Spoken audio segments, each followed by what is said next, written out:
De Abidjan au plus grand podium internationaux, Daba Modibo Keïta a tracé sa route à force de détermination. Né à Abidjan en 1981, il découvre le taekwondo presque par hasard sur les terres ivoiriennes, là où tout a commencé pour lui. À force de persévérance, celui qui doutait de ses débuts s'impose peu à peu jusqu'à devenir le visage fort de la discipline en Afrique. Son parcours, ancré entre la Côte d'Ivoire et le Mali, raconte avant tout une histoire de conviction. J'ai été pour la première fois champion du monde de taekwondo en 2007 et la seconde fois c'était en 2009. Donc j'ai fait un doublé.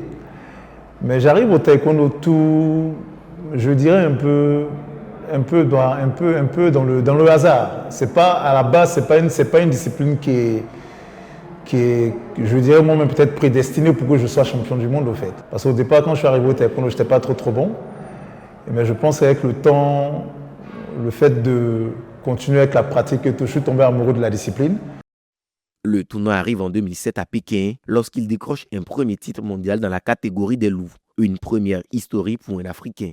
2 ans plus tard, à Copenhague, il confirme en conservant sa couronne, signant un doublé retentissant. Entre deux exploits, il apporte les couleurs du Mali aux Jeux olympiques de 2008, puis en 2012 à Londres, où il frôle le podium. Malgré les blessures, il s'accroche et s'installe durablement parmi les meilleurs.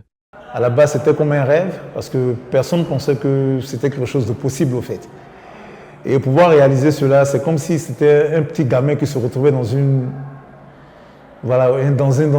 confiserie ou quoi que ce soit, parce que j'étais tellement heureux de voir ce que j'avais réalisé. Et toute l'Afrique était contente aussi à la base. Toute l'Afrique est passée pour moi, c'était pas, ce jour-là, c'était pas seulement un titre pour le Mali, c'était un titre en fait pour tout le continent africain. Aujourd'hui, Keïta regarde plus loin que ses propres médailles. Vice-président de la Fédération malienne de taekwondo et engagé pour la paix par le sport, il transmet ce qu'il a appris. Pour lui, son titre mondial dépasse le Mali. Il appartient à toute l'Afrique. Et s'il insiste sur une chose, c'est bien celle-ci. Le talent existe, mais sans travail, discipline et foi en soi, il mène à nulle part.